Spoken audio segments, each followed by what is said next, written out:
Bueno, lo prometido es deuda, 8:25, ingresamos en zona de entrevista aquí en la primera mañana de 970 Universal y recibimos con mucho gusto a Álvaro Padrón, que cada vez está más canoso, que eso sí significa que el tiempo va pasando, los presidentes cambian y los gobiernos cambian y la realidad internacional, regional también cambia. ¿Cómo le va, Padrón? ¿Qué dice? Bien, sí, estoy más canoso porque hace mucho que no vengo. Entonces, sí, está bien. Está bien. Empiezo con un reproche porque no, saben bien. lo que me gusta compartir Yo con sé ustedes. Que usted se sienta ahí, se lo disfruta. Además deberíamos cambiar la silla, una butaca debería tener para sentirse como... No, alcanza con que me inviten más seguido. Está bien, bueno, está dicho, quedó, esto es el éter, ¿vio? Quedó dicho.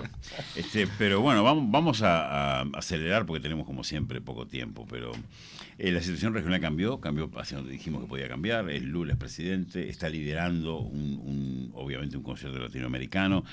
Fue y habló de Argentina, habló de otros países, está liderando en los lugares donde hay que liderar, acaba de reunir a los presidentes, hizo un circuito interno, solo el discurso de él se transmitió, vivo la calle, puso el Instagram, salió para los medios uruguayos, Boric estuvo de acuerdo con la calle en el tema de derechos humanos Venezuela.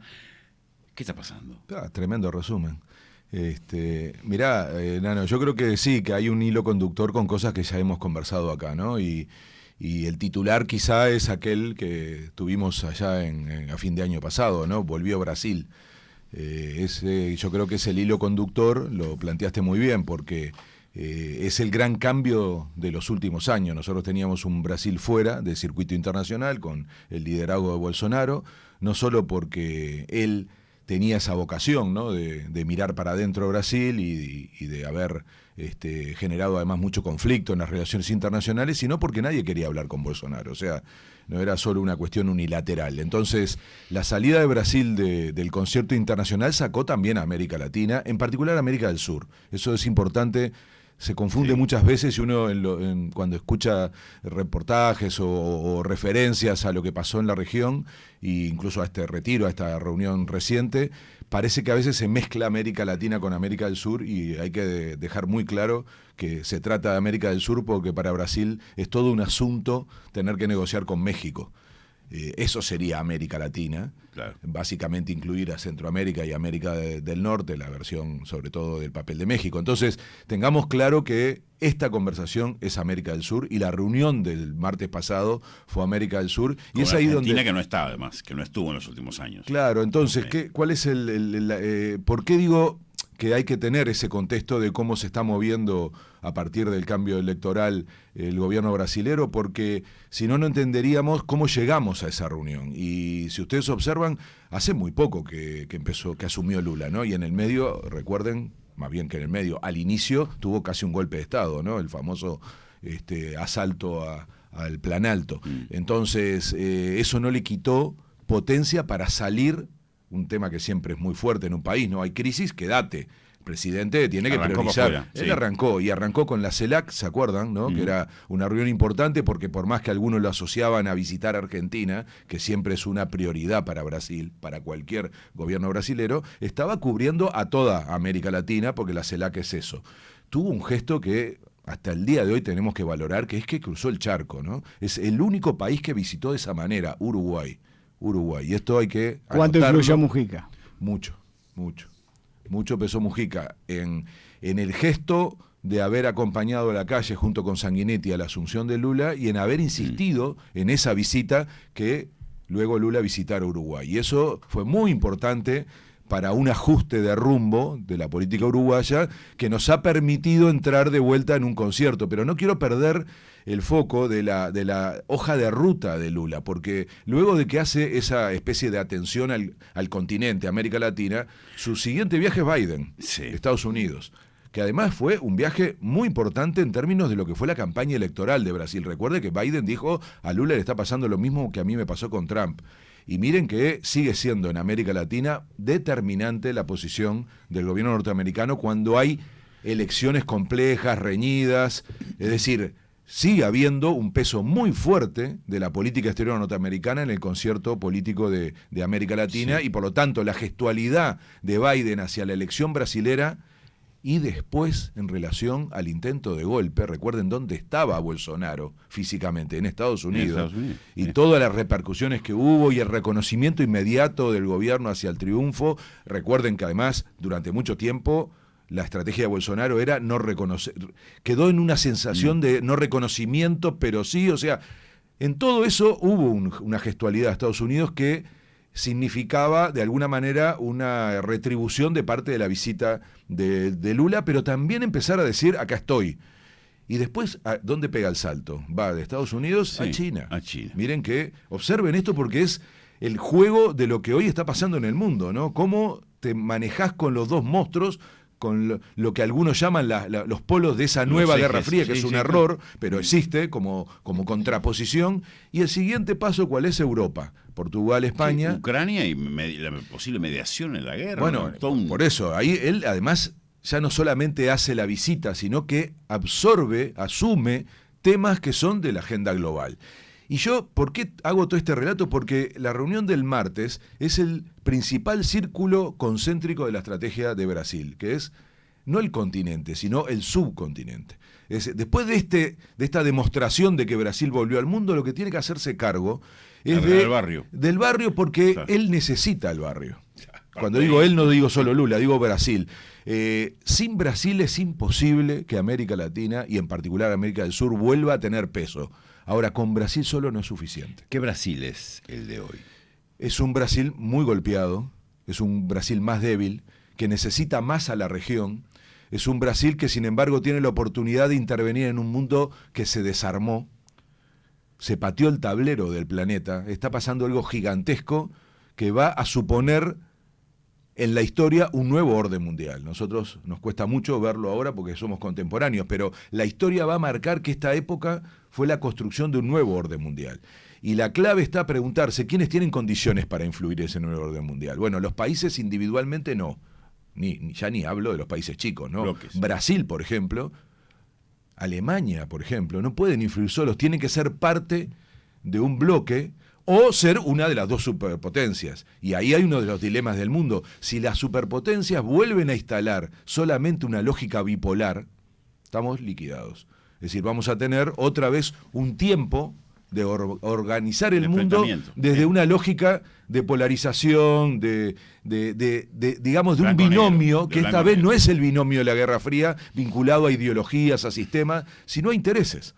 Entonces, porque nadie está diciendo que China esté planteándole al planeta un sistema alternativo, lo que está usando el capitalismo de Estado con un enorme éxito, y Estados Unidos está defendiendo lo que le va quedando. Entonces, nosotros necesitamos aportar otro tipo de mirada que la necesita Europa, que está en una crisis impresionante. Lo de Europa es realmente alarmante, pero tiene como interlocutora muy pocas regiones. Por ejemplo, América Latina y en particular América del Sur. Por eso es muy importante el vínculo entre América del Sur y Europa, en particular lo que va a pasar dentro de poco, que es otra vuelta de tuerca al acuerdo Unión Europea-Mercosur. No se olviden que le toca ahora a España la presidencia de la Unión Europea, le toca a Brasil la del Mercosur, y hay una voluntad de mostrar, no tanto por la parte comercial, que también es un componente importante y en general es el que hace más ruido, sino una actitud geopolítica, de decir, podemos trabajar juntos para tener una mirada democrática del mundo y no solamente de negocios, tener una valoración sobre los derechos, sobre los estados de bienestar, es decir, un debate que no sea solamente el que instala Estados Unidos y China, y África jugando un papel similar, generando un esfuerzo de integración. Ahí está el papel de Brasil. Álvaro, ¿y Uruguay? Porque hiciste todo un panorama internacional de cómo se posiciona Brasil y cómo está el mundo y cómo Brasil mira ese mundo y cómo Brasil mira a los demás países que están en Sudamérica. Pero Uruguay, porque Uruguay tenía, y creo que tiene, por lo que planteó la calle, una agenda donde tiene una idea clara del TLC con China, así lo planteó, lo del acuerdo transpacífico, lo de tratar de ir por su camino. Se encontró con un Lula que vino a Uruguay y a pesar de todo lo que sucedió y esas miradas que le dio Lula y esos mensajes que dejó Lula, da la sensación de que fueron más mensajes que concreciones, en el sentido de lo que Uruguay esperaba. Más palabras. O sea, da la sensación que Lula le dijo a Uruguay lo que quería, o al presidente lo que quería escuchar, pero en la práctica uno no ve los resultados de esa gestión de Uruguay. Entonces, ¿cómo queda Uruguay en este escenario donde la calle también en la cumbre quedó como un poco levantando la mano, cuando la mano viene para otro lado, ¿no? O sea, ¿cómo estamos posicionados en este año y medio de gobierno que le queda a la calle Pou? A Lula le queda más, y a algunos presidentes más. ¿Cómo se posiciona Uruguay? ¿Tiene que hacer la plancha? ¿Tiene que seguir insistiendo? ¿Tiene que cambiar de opinión? ¿Qué tiene que hacer Uruguay para este escenario? Un poco de todo, Andrés, porque en realidad lo más importante es lo que acabas de decir del punto de inflexión que supuso el triunfo de Lula en Brasil. Eso termina de abortar cualquier intento unilateral que pueda pretender Uruguay en materia de inserción internacional, y eso lo registró el gobierno. Lo registró porque una cosa era estar en contra de uno de los países, en el caso de Argentina, que además se acercaba un proceso electoral, lo vamos a tener este año, es decir, había un cálculo del gobierno uruguayo que termina de cambiar con el cambio del gobierno brasilero.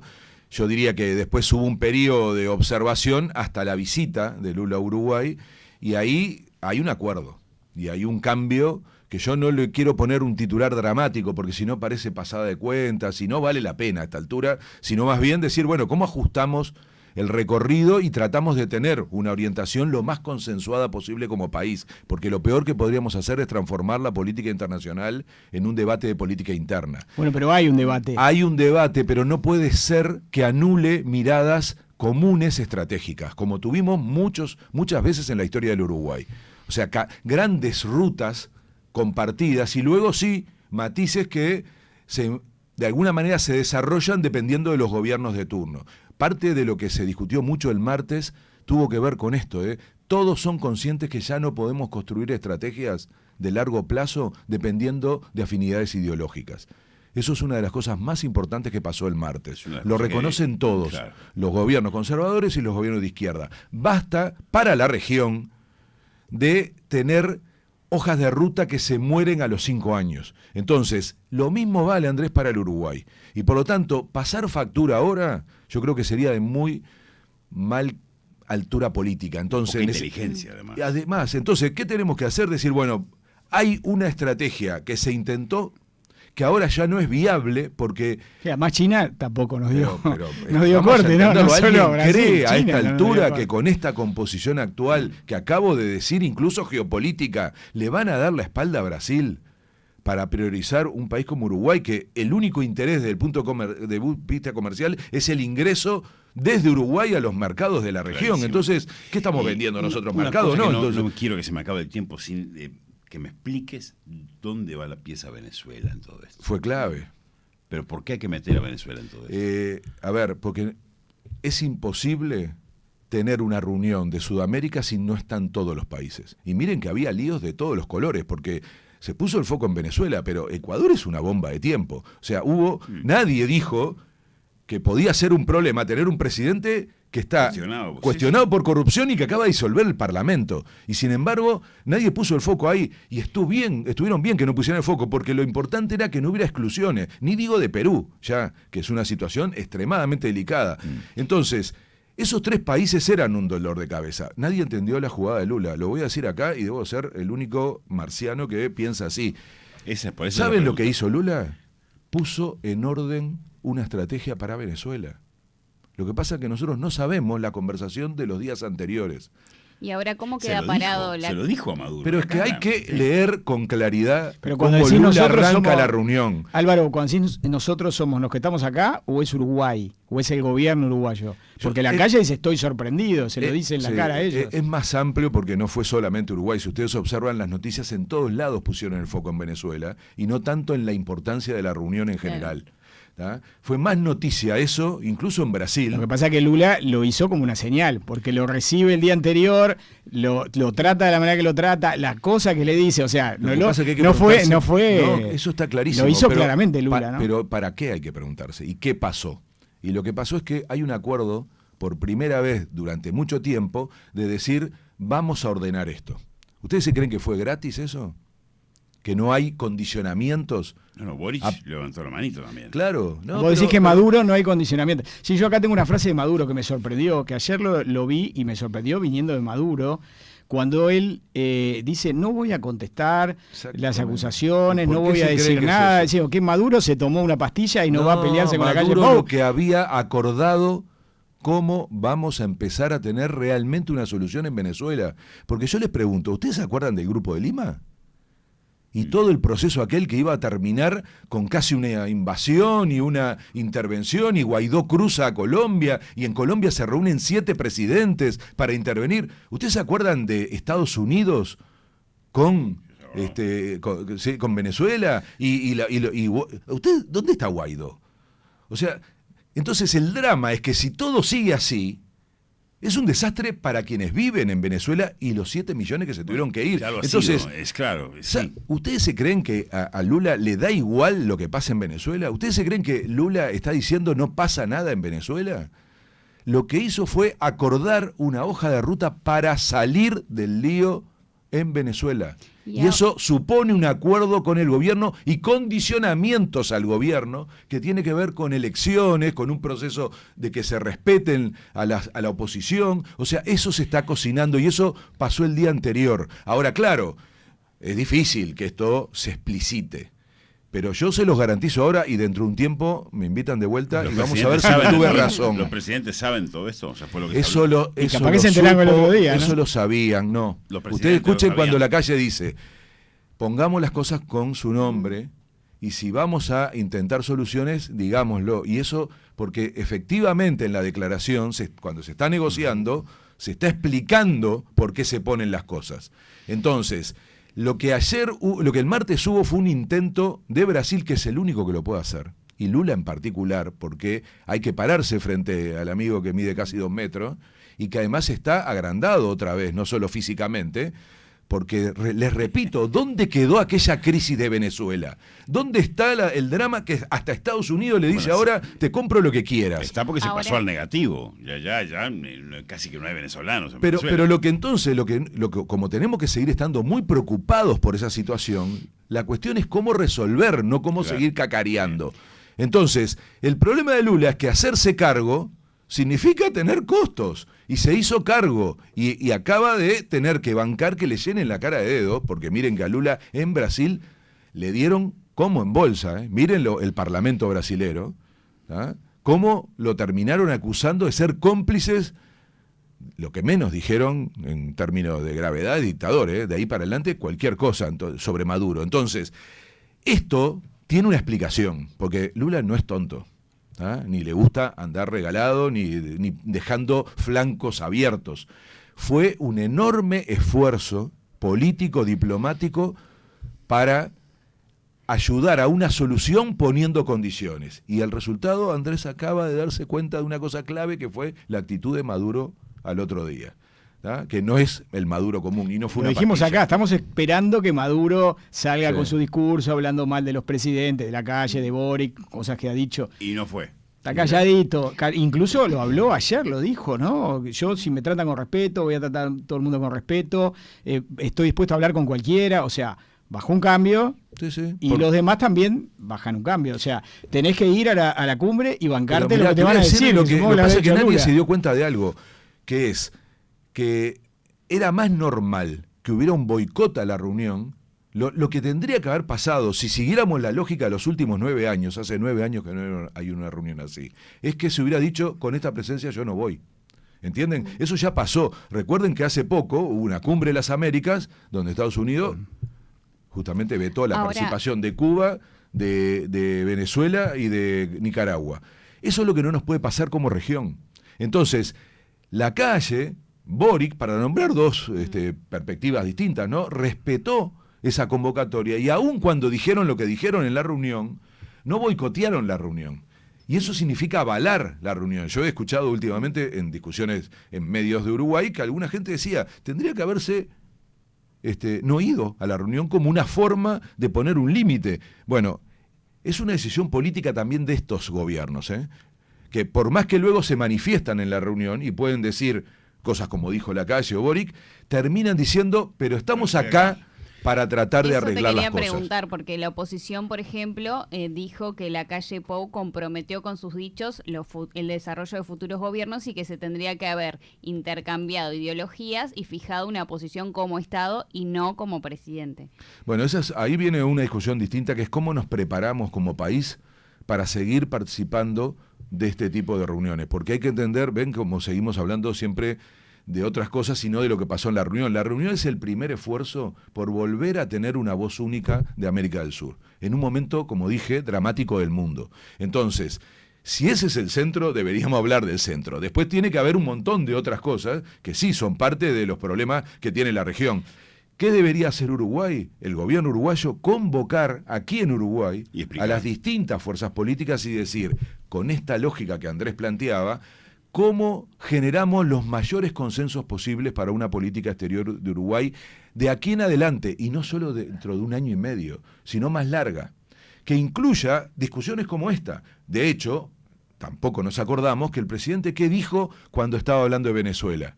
En una señal de cierta apertura, nombramos un embajador. En Venezuela. Lo dice, yo. Sí. Claro, lo dice, como diciendo, si estaré dispuesto a ayudar, que acabo de hacer esto. Entonces, ese clima hay que quedarse podía con ese haberle clima. dicho la dictadura en la cara a Maduro. No utilizó esa palabra, que eso también es un mensaje claro. Porque Él habló de derechos humanos, hay un pero no esfuerzo habló de para dictadura, ayudar, que sí. es todo un lío que hemos ¿Se tenido acuerdan? años Bueno, enteros fue con la el centro palabra de discusión dictadura. cuando Uruguay tenía... Talvi, ¿Se Bustillo. acuerdan cuando Sí, teníamos claro, una sí. participación Uruguay para ayudar? El grupo de Sí. contacto se llamaba Sí. con México. Nadie usó la palabra dictadura. Que, ¿viste? que En la toda la discusión ahí era si era dictadura o no, y Nino Boa decía, yo no voy a estar poniéndole ese nombre. A ti que te gusta mirar las cosas de una manera, en alguna medida distinta, ¿es una pavada que la calle haya transmitido por Instagram su discurso? ¿O es un hecho que hay que resaltar? No, yo creo que es un hecho que hay que respetar.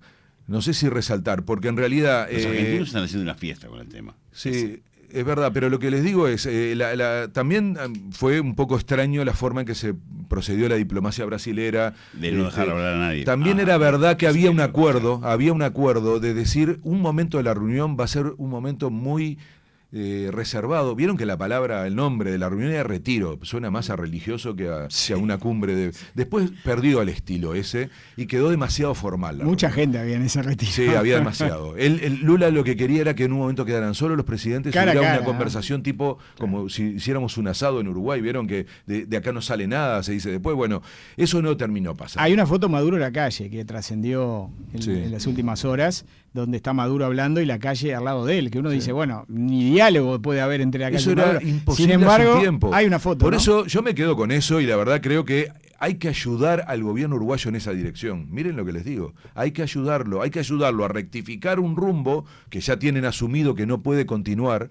Hay que ayudar a que eso no le resulte un costo político ¿A que quién le parezca estás una hablando? factura. ¿Estás hablando de la oposición? ¿Del gobierno? También, y de la sociedad en su conjunto, de los medios, de las organizaciones sociales, empresariales, pues nosotros tenemos la necesidad de que la política exterior uruguaya sea de largo aliento.